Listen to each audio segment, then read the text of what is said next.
If you've been keeping an eye on the digital asset world lately, I mean, even just casually, the crypto scene as well, it's complicated, it's crowded.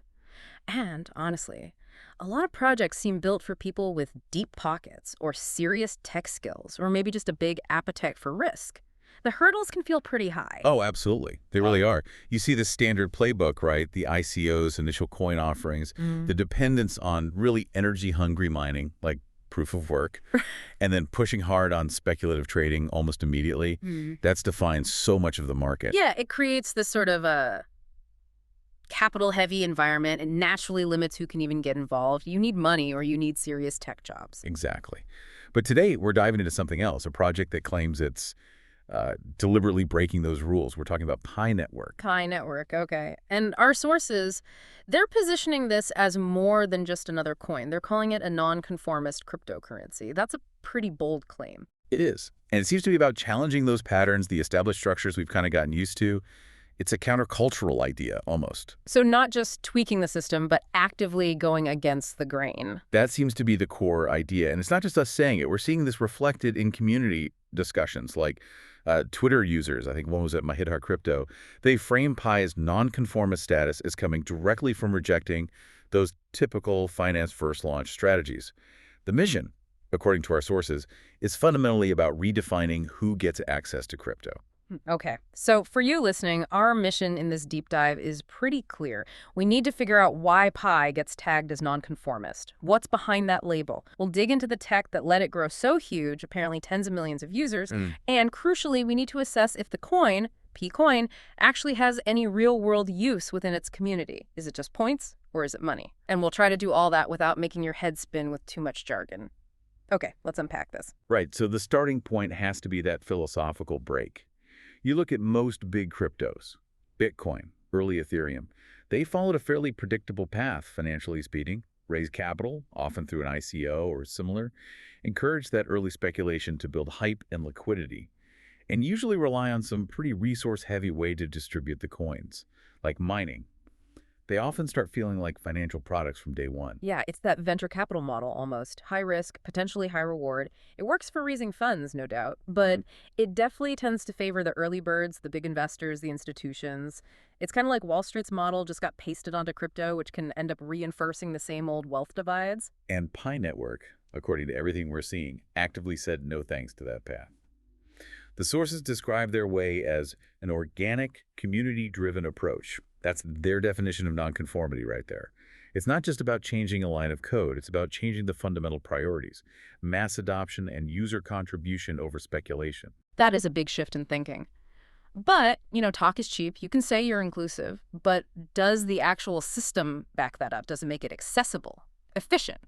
That's the million-dollar question, or perhaps the 50 million user question here. And the answer seems to lie in how they tackled accessibility, both physically and economically.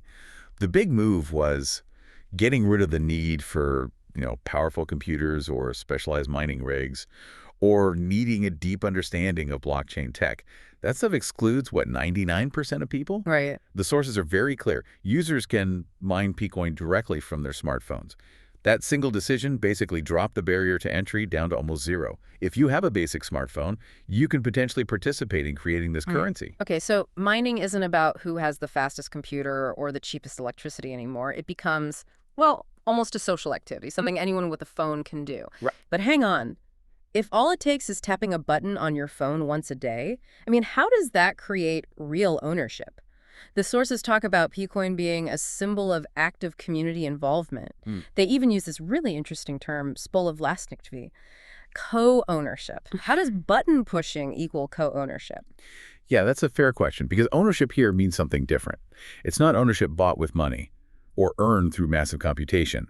It's ownership earned by proving you're contributing to the network itself, by making you check in daily, and maybe more importantly, by having you build what they call a security circle, like vouching for other users you trust. You're actively helping secure and grow the network. Okay. So the philosophy is that your ongoing engagement, your help in building the network's trust layer, that's actually a more valuable contribution than just pouring in capital.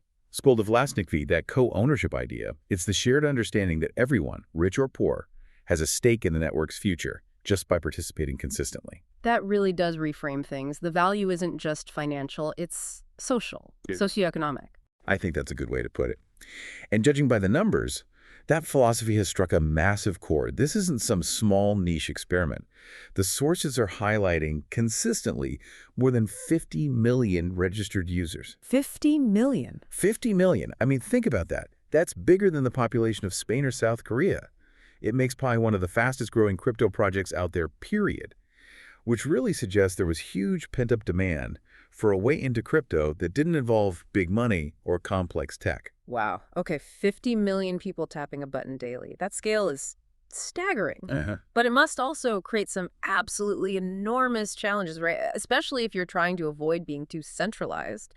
Just think about verifying identity KYC for 50 million people. Most big banks would struggle with that, let alone a community project. Absolutely. And that tension between the dream of mass adoption and the practical nightmare of managing it decentrally, that's kind of the central story of Pi. It proves people wanted the philosophy, but it also forces certain technical decisions to make it work at all. Right. Here's where it gets really interesting. Because that philosophy, that inclusivity, and that sheer number, 50 million users, it demands a very specific kind of technology underneath it all. How did they pull off this low-effort entry and keep the system running without melting the planet like proof of work tends to do? Okay, so the tech piece. The core of it is the Stellar Consensus Protocol, or SCP.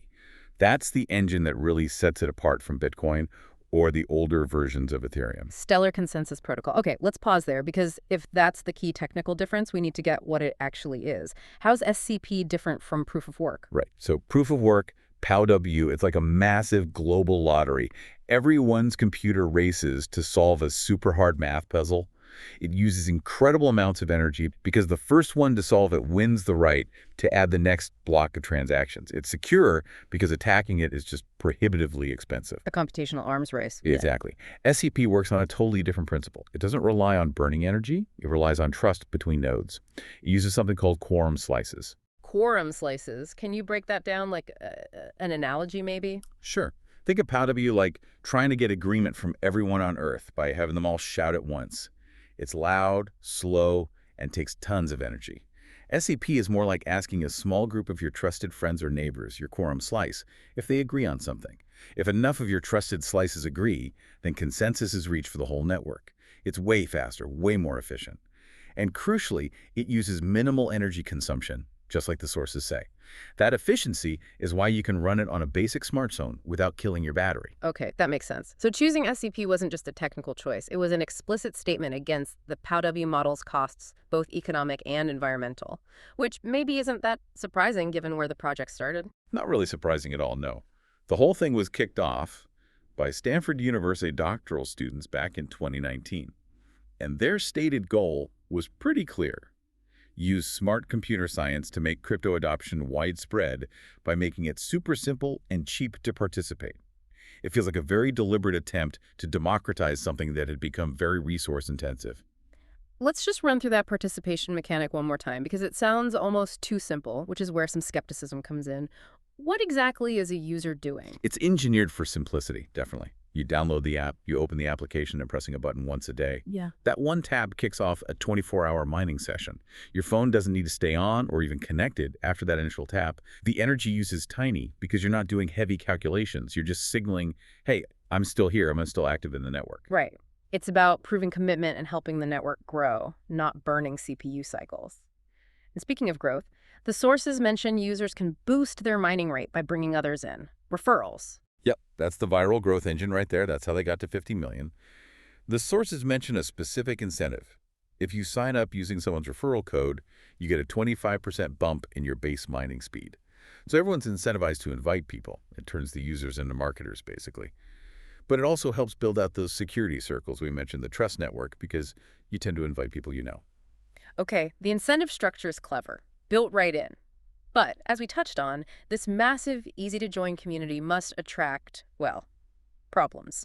Fake accounts, bots, people just trying to game the system for free coins. This is where that simple button press idea crashes into the need for rules, for compliance. Absolutely critical point. This is where Pi really tries to differentiate itself from anonymous, purely speculative coins. The sources stress mandatory compliance. After you've mined for 30 sessions, you have to pass KYC, Know Your Customer, and they're apparently really strict about it. You must register using your real, true name. This is vital to prevent something called the Sybil attack, where one person creates tons of fake accounts to unfairly grab a larger share of the coins. And if someone tries to cheat, uses a fake name, can't prove who they are, the penalty must be significant to actually deter people at that scale. It's designed to be painful. Yeah, the sources are explicit. If you register incorrectly or you fail KYC, meaning you can't prove you're a unique human being, you face a 20% penalty on whatever pie you've mined. 20%. Okay, that's not trivial. That's a serious chunk. It's a huge disincentive. It really hammers home the idea that they're trying to build an economy based on real, verifiable identities. They seem to be prioritizing trust and potential utility over just letting anyone anonymously stack up tokens. Makes sense. The penalty really underlines that commitment to real identity. Definitely. And to support this move towards a real economy, they're in the process of launching their mainnet. That's the big transition, moving from the testing phase where the coins aren't really real yet to a live blockchain where Pcoin could actually have tangible value. And what are the signs that this mainnet launch is actually happening, that it's robust? Any technical milestones? Our sources point to a couple of key things. First, the release of the Linux node Pi network. That's important because it means the network isn't just running on phones anymore. People can run nodes on more stable, powerful machines like servers or desktops using Linux. That helps decentralize and stabilize the network infrastructure. Second, they mention upcoming protocol updates, which you'd expect, right? You need to fine-tune the system to handle the massive transaction volume that 50 million potential users could generate once things really open up. It's about proving SEP can actually handle this unprecedented scale. Okay, so we have this philosophy of access, backed by efficient tech like SEP. But the acid test for any crypto, especially one trying to avoid pure speculation, is utility. Is Pcoin just a reward for tapping a button, like loyalty points? Or can you actually use it for something? Does it work as money? And this leads us right into the Web3 discussion. Pi positions itself as a catalyst for Web3. Remember, the big vision for Web3 is a decentralized internet. Users control their own data, their digital identity, instead of big corporations. Pi aims to be a catalyst by providing two key layers for that. The verified identity layer, thanks to KYC, and the transaction layer using Paycoin. So they're not just waiting for Bitcoin or Ethereum to build the Web3 world, they're trying to build their own corner of it, with Pcoin at the center. That's exactly it. They're fostering an internal economy first. The sources show they're actively building an ecosystem of apps, marketplaces, social services, and other applications, all designed to use Pcoin for payments. By essentially mandating the use of Pi within their own ecosystem, they're trying to create a self-sustaining digital economy, somewhat separate from the wider crypto market fluctuations.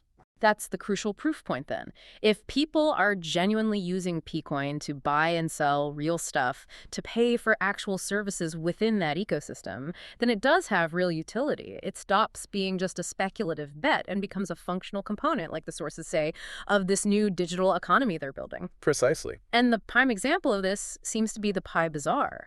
This feels like where that spoluvlastnikvi, that co-ownership idea, gets real. The PiBazar is definitely the poster child for utility. It's described as the first community bazaar in Europe, basically, a marketplace where Pi users sell goods and services directly to each other, using Pi as the currency. It's the practical outcome of co-ownership. The community using their shared asset to create their own internal commerce, an organic market built by the users. And the variety of stuff being listed, according to the sources, is pretty impressive. It's not just digital collectibles or niched items. No, it's surprisingly broad. The sources list categories that cover a lot of ground. You've got practical things like automotive for car parts or maybe even vehicles. There's Doomzerata Sport, so that's home, garden, sports equipment, everyday stuff. Then a whole section for electro PC mobily, electronics, computers, phones, and even small accessories like phone cases, screen protectors. Okay, so you could potentially buy a phone case with Pikoin. That feels tangible. But it seems to go beyond just physical goods. Yes, and this is important. The inclusion of služby at price, services work, etc., is key. It suggests people are already trading their skills, their time, maybe freelance work using Pi. That's a step towards a real internal economy. And seeing categories like city hodinky chinasti, jewelry, watches, valuables, suggests some users are starting to trust it as a store of value for higher ticket items too. Right, but there was one category listed that really jumped out. It's something that highlights just how non-conformist and maybe even unregulated this internal market is. Ah, you must mean the mention of alcohol, cigarette 18 plus, Yeah. alcohol, cigarettes 18 plus category. That is surprising, to say the It least. really is, because these are typically heavily regulated goods. What does finding them on the PiBazar tell us? Well, a couple of things, I think. First, it strongly backs up that Spolovlastic V claim. The community is genuinely self-managing its marketplace, even into areas that regulators usually control tightly. It looks like a raw, almost libertarian economic space. Second, it raises huge questions about what happens next. Can this kind of internal trading of regulated items continue once the network fully opens up and inevitably attracts more regulatory scrutiny? It really highlights that friction between the decentralized ideal and the realities of global regulation. It definitely gives it a bit of a Wild West vibe. Shows it's more than just a curated app store. It's a living, breathing, user-run economy. Mm. But here's a potential contradiction. If the goal is utility, not speculation, why do our sources mention things like live trading volume PIUSDT on gate.io and analysis of Pi balances on exchanges? Isn't being listed and traded on exchanges, even if it's just IOUs or futures, proof that it is being treated as a speculative asset by the outside market? That's the tension, exactly. The external market is trying to price pi Yeah. based on hype, potential, whatever. Exchanges like Gate.io might list PIUSDT pairs, but those are often based on IOU's promises of future coins, rather than the actual mainnet coins, which aren't freely transferable externally yet. So you have this external speculative pressure building up. The Pi team seems to be trying to manage that by keeping the focus inward on building the internal utility through things like the Bazaar and by being incredibly strict with KYC. And importantly, KYB Know Your Business to try and create a barrier against pure speculation dominating before the ecosystem is ready. Right, trying to build the real economy before unleashing it onto the speculative markets. That seems to be the strategy. Keep the utility fire burning internally while managing the external speculative heat. Okay, trying to build this kind of revolutionary non-conformist system with, let's remember, 50 million users, that's bound to attract some serious challenges. Scrutiny, roadblocks. As Pi tries to make this leap from what's essentially been a long beta test to a fully operational mainnet economy, what are the biggest hurdles they're facing? The sources flag three main ones pretty consistently. First, and maybe the biggest elephant in the room, regulatory uncertainty. You're operating a potential currency system across dozens, maybe hundreds of countries with 50 million people. Governments, financial regulators, they're going to notice. Getting compliant everywhere is going to be incredibly complex. A massive headache, yeah. Huge. Second, there's still a lot of skepticism, especially from the more traditional crypto crowd. They look at the easy mining, the low energy use, the mobile focus, and sometimes dismiss it. They might see it as not serious enough, maybe too centralized, or some even call it like a multi-level marketing scheme rather than real tech innovation. It's that classic reaction, isn't it? If it seems too easy or too different, the established players doubt its validity. It often is. And the third challenge flows from that. The constant need for public education.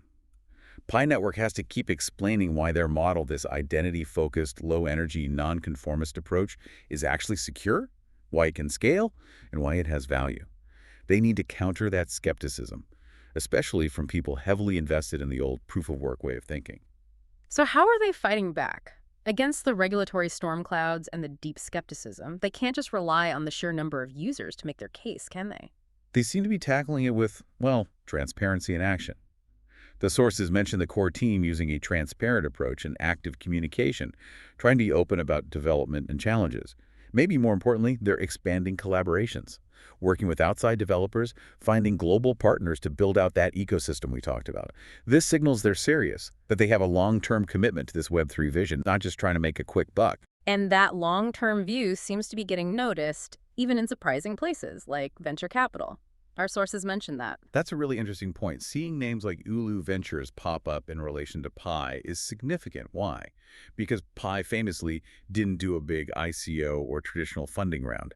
So if a VC like Ulu is interested, they're likely not betting on the initial coin offering model.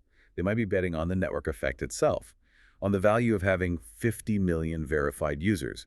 That KYC'd user base could be the real asset, maybe more valuable than the underlying tech itself in some ways. That flips the script. The community, the verified identities, that's the core innovation, not just the code, changes the risk assessment for investors. It could.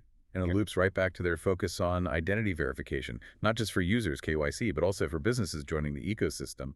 the KYB Know Your Business process. Right, KYB. We should clarify that. KYC verifies the person. What does KYB do? KYB does the same thing, but for businesses wanting to operate on the Pi platform, maybe set up shop in the PiBazar, they have to prove they're a legitimate, legally registered entity, just like users prove they're real people. And this is strategically vital because there's this ongoing debate.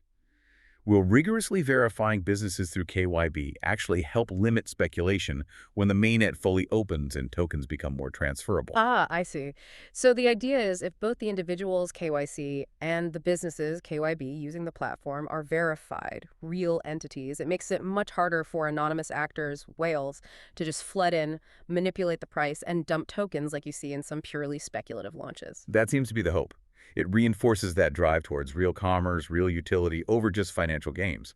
The goal appears to be launching a functional, maybe even regulated digital economy, not just another volatile token. That focus on identity and business legitimacy might be their final and maybe toughest attempt to be truly non-conformist compared to typical crypto launches. It really sounds like the entire project's fate rests on pulling off this balancing act. Can they stay true to the community-first, utility-driven philosophy while also meeting all the demanding institutional and regulatory standards needed to operate a global network of 50 million people? That's walking a very fine line. It's a huge undertaking. Which brings us towards the end of our deep dive for today. It's been fascinating. We've explored how Pi Network consciously rejected that standard crypto launch model, instead focusing on this philosophy of inclusivity, of co-ownership that split fee. We saw how the energy-efficient SCP technology made that accessible via smartphones. And its success seems to ride on turning that enormous 50 million-strong user base into a real functioning economy through things like the PiBazar, all while trying to keep pure speculation at bay using strict identity checks like KYC and KYB and navigating the inevitable regulatory hurdles. So what does this all mean? I think it means we're witnessing a really unique experiment. It's this blend of social movement, clever tech, and a massive administrative challenge. We know the user base is huge, 50 million verified or soon-to-be verified individuals. We've seen the intense focus on compliance real names, that significant 20% penalty for failure, the proactive KYB for businesses. So given that scale, and the absolute necessity for this thing to actually work in the real world, not just exist as code, here's something for you to think about. When Pi tries to fully transition from this mining community into a regulated digital economy, how critical will the success of that mass KYC-KYB process be compared to projects that rely purely on groundbreaking technology? Could it be that having a massive, verifiable human network is actually the key to unlocking real-world utility in a way that technically brilliant but anonymous systems struggle to achieve? Does verifiable identity at scale solve the utility puzzle?